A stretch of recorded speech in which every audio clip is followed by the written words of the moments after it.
I'm just waiting to get live. Okay, perfect. So I am live on Facebook as well as Instagram, and we are talking about nutrition all this month. I am super excited. One of my favorite topics. So if you are joining me live, say a quick hi. Hi, Devika. I can see you on Instagram. Thanks for joining in live.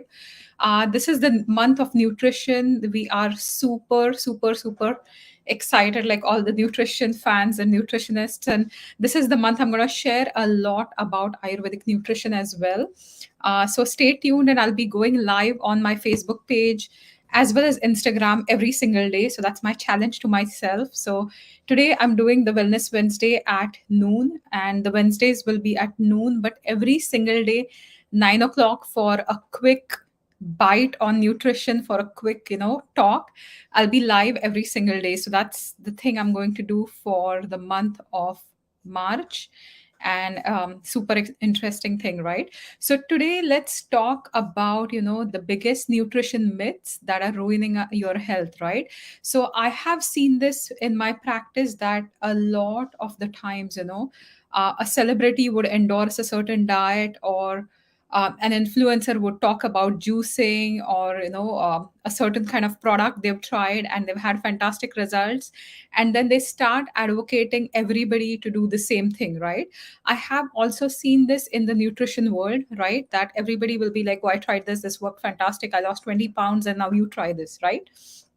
But there are so many myths related to that, right? So whether we talk about calories, and I'm going to talk about the 10 most common food and nutrition myths that are ruining your health, and I have seen this in my uh, practice, right? So the number one thing that I have seen in my practice is the low calorie diet, right? So low calorie diet is the biggest myth, that if you want to go for weight loss, or if you want to lose weight, right? Low calorie is the way to go. So this is the biggest myth I have seen, and it works in some people when they have, they're binge eaters, or they're eating really bad foods. But a lot of the times when I see my clients, who are classically in their 40s, they or 50s, some of them have early menopause, or some of them are struggling with menopause right now, and they go on low calorie diets because suddenly they've started gaining this weight, and now they want to go low calories and they want to lose the weight, right?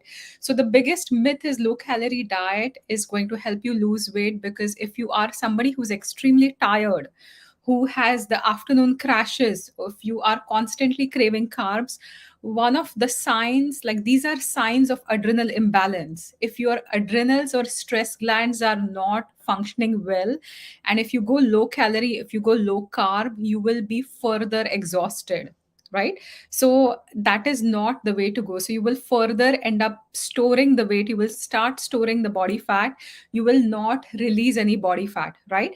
Every person has a set number, it's called the basal metabolic rate. So it will vary individually, and basal metabolic rate is the amount of calories you need for your body's upkeep, right? So just to breathe, just to live, you need to have a certain amount of calories every single day, and that's the basal metabolic number.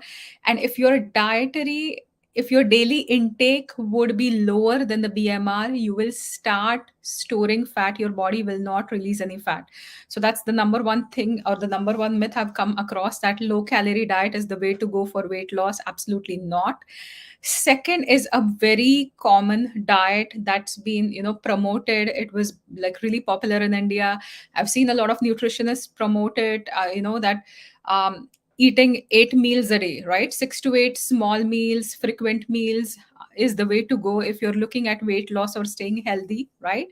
Realistically, having 8 meals is not the best option, especially if your digestion is not working well, right? So if you are an athlete, and if you're training for a specific session, it's a different story altogether. But for a general person to have 6 to 8 small meals every day, especially if you have lower digestion or poor digestive capacity, you will end up creating what we call ama, or digestive toxicity, and that will create more health issues, right? So you can have 2 to 3 meals a day. Some of them, if you have a very strong digestive capacity, which we also talk about tikshnagini in Ayurveda, or hypermetabolism, you might require more food. But 6 to 8 small frequent meals a day is not the way to go for everyone. It is going to ruin your digestion.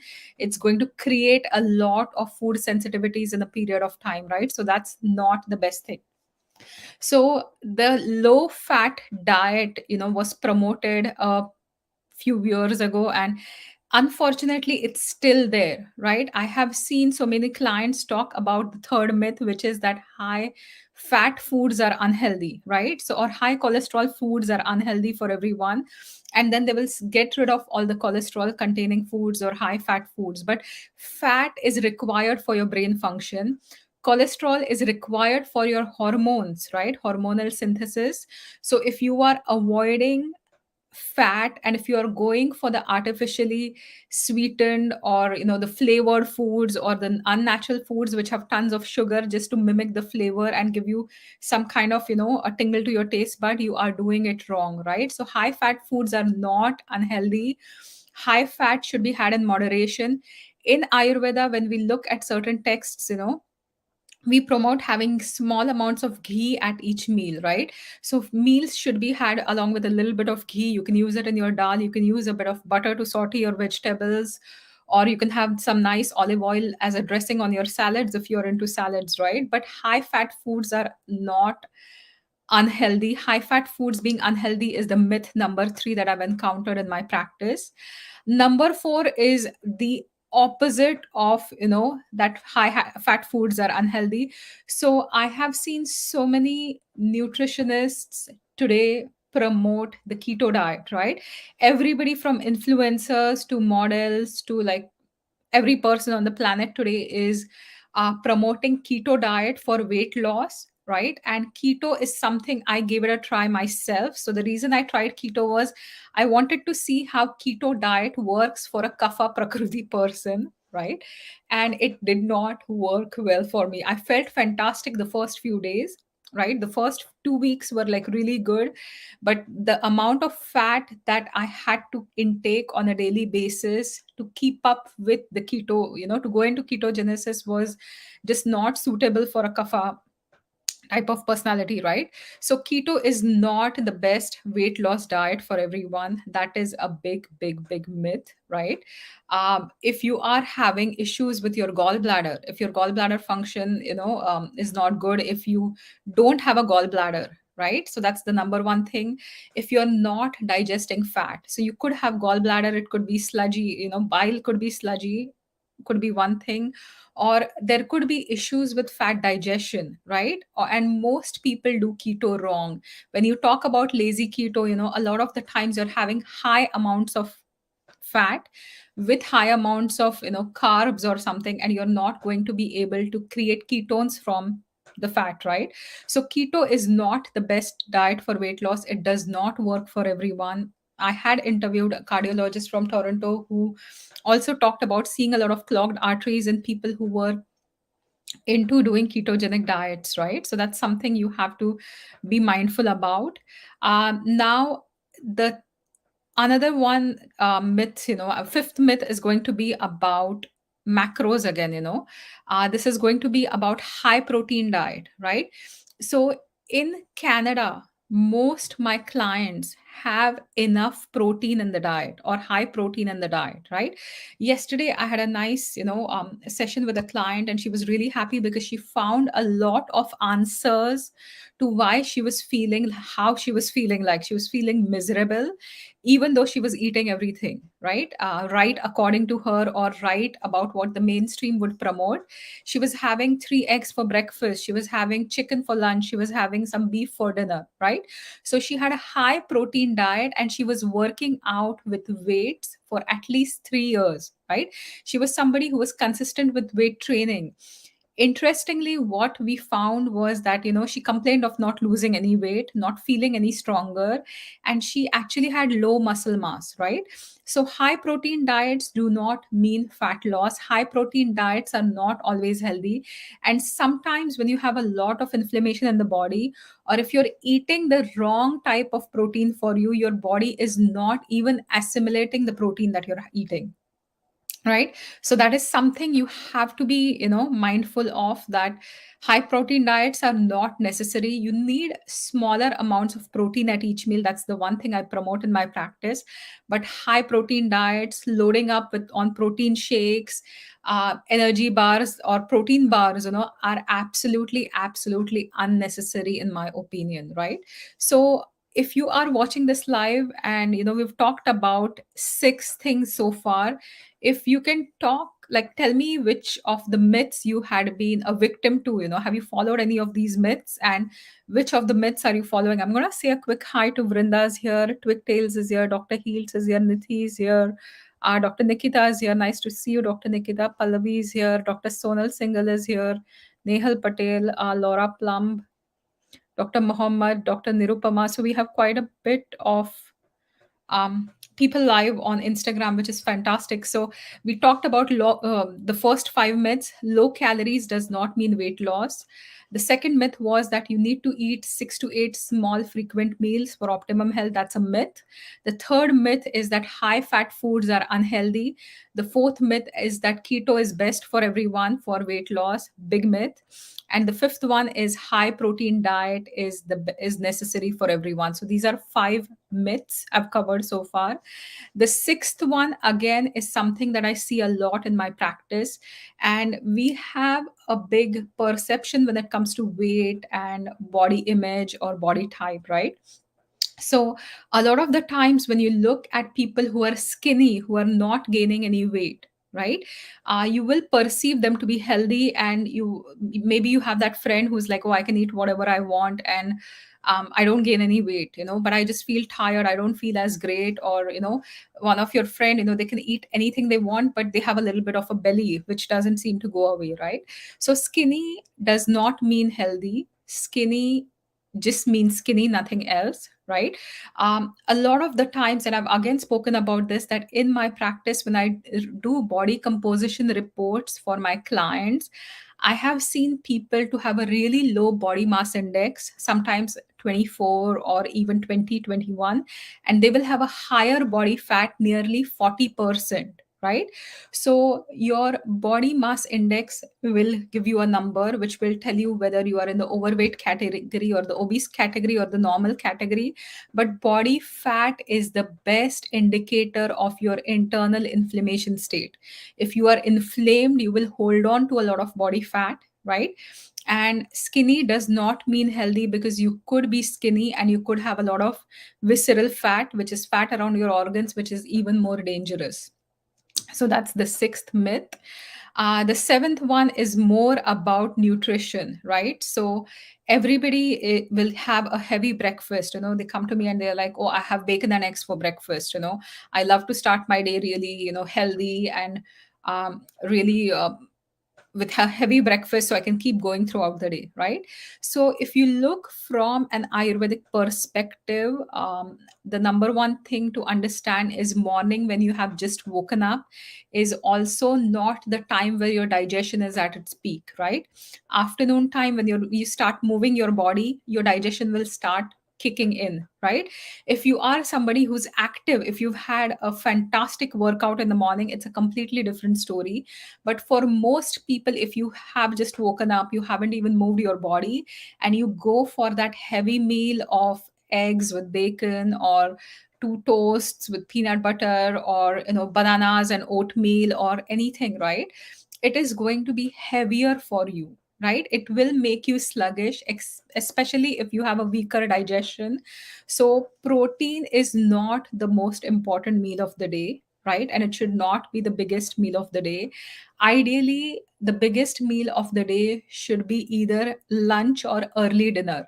If you're somebody who doesn't have time for lunch, if you're busy in the office and you don't want to have a big lunch, if you decide to go for dinner or supper, have it earlier, right? 5:36 should be the time, and that could definitely be the bigger meal, right? But always leave two-third capacity of your stomach empty, so definitely do that. So this is the seventh myth that I'm breaking today. So, okay, Chetna has a question for me. So, because we were talking about protein, Chetna talks about, is it true or a myth that vegetarian is likely deficient in protein? So, again, Chetna, one of the things that I have seen in my practice is, vegetarian diets, unless you're mindful of having beans or some dals, a lot of my clients will have, for example, in the Indian diet, they'll have rotis and they'll have like a cauliflower as vegetable, or they'll have some, just a leafy green or something. So in that combination, you're not getting protein. But if you make sure that your diet has some kind of lentils or beans, that will give you sufficient protein. So vegetarians, if you plan a vegetarian diet, does not have to be deficient in protein. It's just that you're not mindful of getting enough protein from your diet as a vegetarian, right? So whether you're a vegan or a vegetarian, definitely, it's not that vegetarian protein is not going to work for you, or there are athletes who are vegan as well, so that's not the problem. It's just that you have to be mindful of having decent amounts of protein in your diet. You don't need to overdo it, but at least half a cup of dal or beans or lentils. Tofu is heavy to digest, so something fermented, tempeh, if you can go for it, um, is one of the best things, right? Quinoa again is a high protein grain, so you could combine or make sure your diet has protein. So vegetarian diet can be deficient because you're just not combining it the right way, or you're not thinking about it, and that's what I've seen in my practice, but it need not be, right? So the eighth one again is something I have, it's my pet peeve. I just go crazy when people talk about, oh, I start my morning with a smoothie or a juice. I'll have a smoothie, I'll put protein powder, I'll put apple juice in it, I'll put yogurt in it, I'll put everything on the planet in it, right? So smoothies and juices are not the best way to get your nutrition, right? If you do vegetable juicing, that's a different thing, but again, you have to be mindful of your digestion. And fruit juices are extremely high sugar, you're losing the fiber, right, which is beneficial for your gut bacteria. So especially fruit juices, orange juice does not have tons of vitamin C, it has tons of sugar. A cup of juice should not contain 40 grams of sugar, which it does, right? Even if it's from concentrate or no added sugar. So juices are not always healthy, this is a big myth. And smoothies are not helpful for anyone. A lot of the times, when you mix too many things, you're not absorbing the nutrients, you're not going to absorb the protein, nor the fish oil, nor the vegetables that you put in your smoothie if you're icing it, right? So smoothies, say no to it, right? Ideally have warm foods, that's going to be the best thing. But smoothies, juices are not the best way to get your nutrition. That's myth number 8. Twigtails, just give me 1 minute, I'm going to talk quickly, I'm going to go over my points, and then I'll get to your question. So the ninth one, again, I've seen is something fantastic. It's like a big, big, big myth, and uh, fantastic, not in a good way, right? So I have so many clients who will decide they need to be gluten free without having any symptoms of gluten, right? So not everybody should eat gluten free and dairy free is a big myth, right?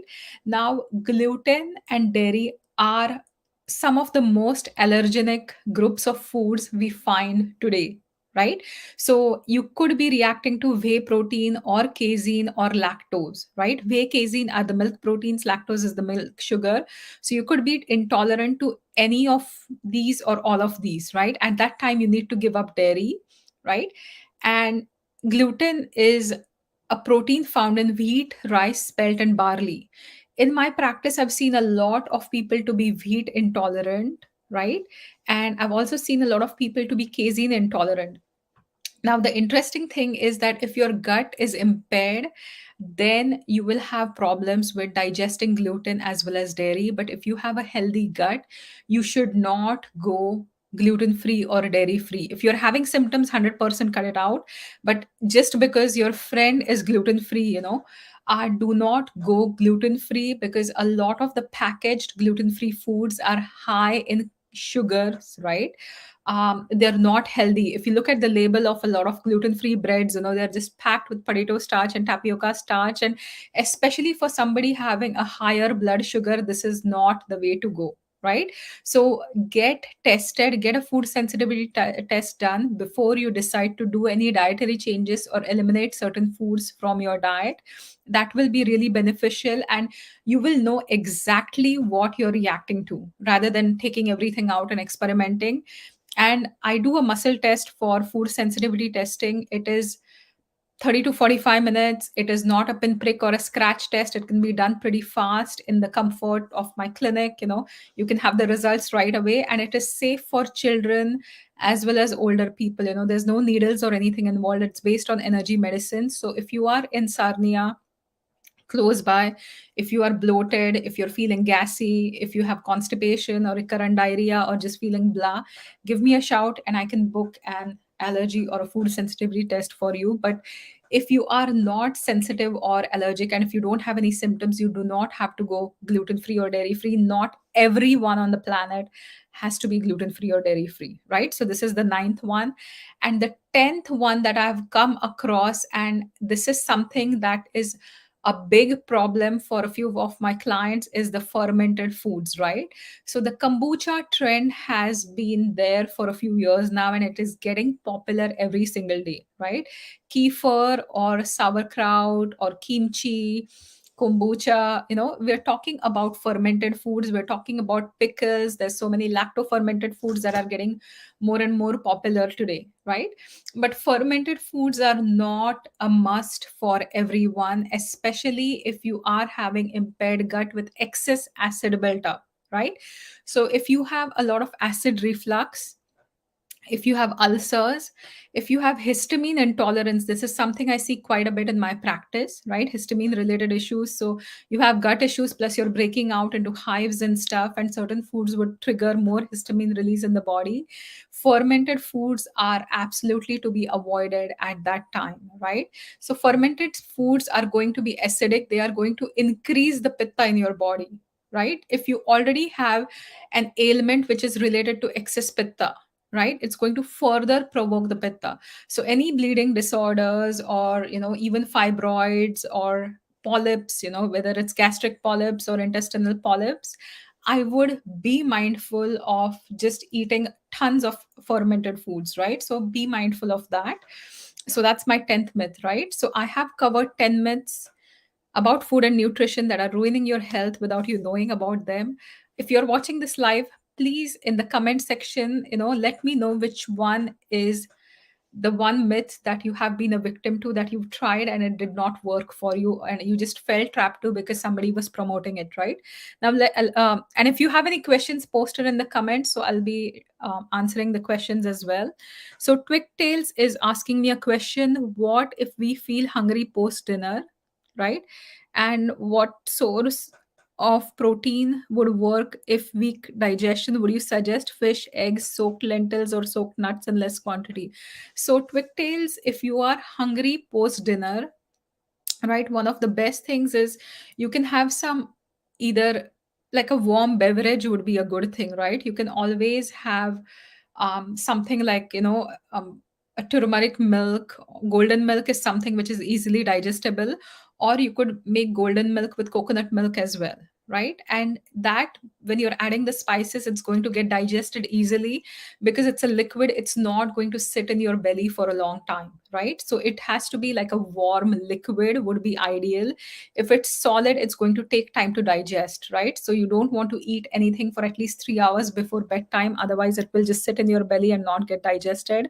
So golden milk, anti-inflammatory milk, taking a glass of almond milk, coconut milk, um, organic milk. If you're okay with milk, you can add some turmeric to it, you can add some kind of sweetener. Do not add honey to anything warm. You can add some maple syrup, right?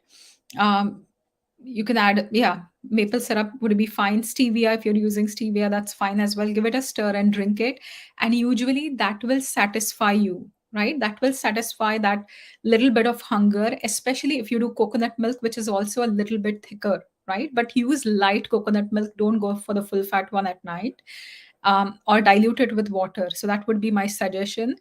Now, protein sources would depend, right? Beans, lentils are some of the easiest to digest. Then you're looking at fish and eggs. Then you're looking at white meat, and then you're looking at red meat, right? So beef is harder to digest. Pork is the hardest to digest. Uh, if you're having, so ideally lentils, you have to soak them. You can soak it in a spoon in water with 1 spoon of apple cider vinegar, and that should help make it better digested as well, right? So fish or eggs you can definitely have, but if you have a weak digestion, also limit the quantity, right? Have a small amount of fish, have maybe 1 egg instead of 2 or 3 eggs, and that would definitely help. I'm going to say a quick hi to Tara. I'm going to say a quick hi to Will is that. And Chetna, can we have fruits right after a meal? So it's not suggested, right? If you've had a big meal and then you're having a fruit, it will create more fermentation in the system. You're not going to digest the fruit. Ideally, have fruit as a snack. So if you've had your lunch, if you had your dinner, if there are, and the time between lunch and dinner will be the time to have fruits, or sometimes starting your day with fruits and a little bit of nut on the side is a better idea as well, right? I want to say a quick hi to Isha. I have a meeting in another minute, so I'm going to hop off Instagram as well as Facebook and join the meeting. So thank you all for watching this live. I will be live every single day for this month. Hi Isha. I'm going to be live every single day for this month at 9 o'clock in the morning, except for the Wellness Wednesdays. That will be at noon. And I'm going to talk about nutrition every single day. So I'm going to say a quick bye and hop on to my other call. Thank you so much. Have a fantastic day. Bye for now.